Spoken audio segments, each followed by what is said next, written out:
महाराष्ट्र में 100 करोड़ के वसूली कांड में अब प्रदेश के मुख्यमंत्री उद्धव ठाकरे और उनके लाडले बेटे आदित्य ठाकरे भी बुरे फंस गए हैं, क्योंकि सीबीआई ने मामले में जो चार्जशीट दाखिल की थी उसमें परमबीर सिंह के हवाले से बताया गया है कि अनिल देशमुख, उद्धव ठाकरे और आदित्य ठाकरे की ओर से लगातार सचिन वाजे की बहाली के लिए दबाव बनाया जा रहा था और देशमुख के काले कारनामों से उद्धव ठाकरे और शरद पवार भी बखूबी वाकिफ थे। क्या है पूरा मामला, देखिए इस रिपोर्ट में।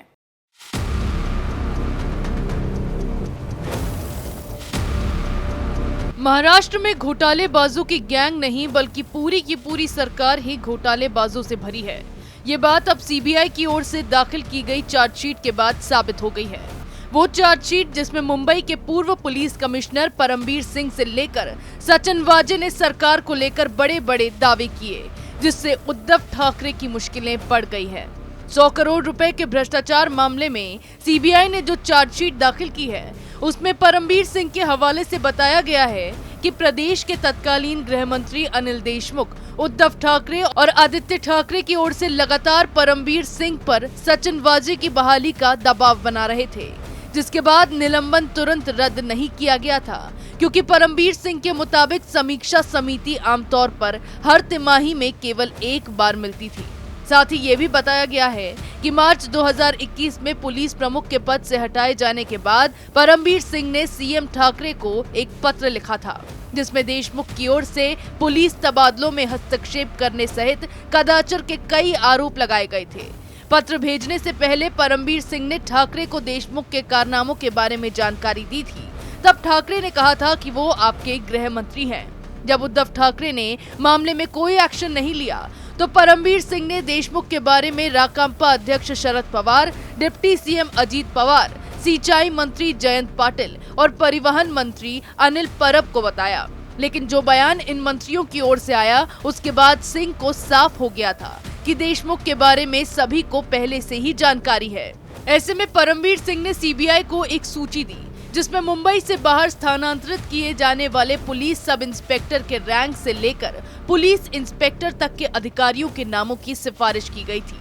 सिफारिश करने वालों में deputy CM Ajit Pawar, NCP नेता नवाब मलिक और सांसद सुप्रिया सुले सहित एनसीपी के कई नेता शामिल थे। इसके अलावा चार्जशीट में वाजे का बयान भी दर्ज किया गया है। वाजे ने अपने बयान में कहा है कि उन पर कई राजनीतिक व्यक्तियों ने दबाव डाला और उन्होंने उस वक्त दबाव के आगे घुटने टेक दिए।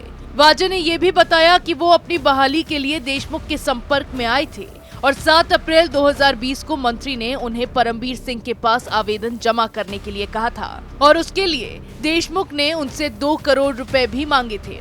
सचिन वाजे को एनआईए ने एंटीलिया टेरर केस का मास्टरमाइंड होने के आरोप में गिरफ्तार किया था और बाद में बल से बर्खास्त कर दिया गया था। लेकिन अब 100 करोड़ रुपए वसूली मामले की जांच कर रही सीबीआई ने वाजे को सरकारी गवाह बना लिया है।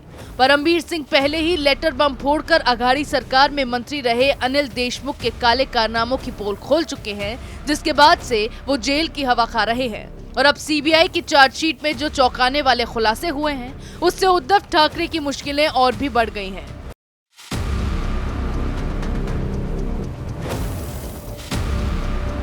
सौ करोड़ की वसूली मामले में अब तक सवाल यह बना हुआ था कि प्रदेश का गृह मंत्री लोगों से पैसे ऐंठ रहा था और इस बारे में उद्धव को खबर भी नहीं थी। लेकिन जो खुलासा परमबीर सिंह ने सीबीआई की चार्जशीट में किया है और ये साफ कर दिया है कि देशमुख के साथ मिलकर घोटाला करने वाले सचिन वाजे की बहाली के लिए न सिर्फ उद्धव ठाकरे बल्कि उनके बेटे आदित्य ठाकरे तक की ओर से दबाव बनाया जा रहा था। यानी अब इस वसूली कांड में उद्धव और उनके बेटे भी फंसेंगे और सीबीआई का शिकंजा उन पर भी कसा जाएगा। ऐसी खबरें हम आपके लिए लाते रहेंगे, तब तक के लिए देखते रहिए कैपिटल टीवी।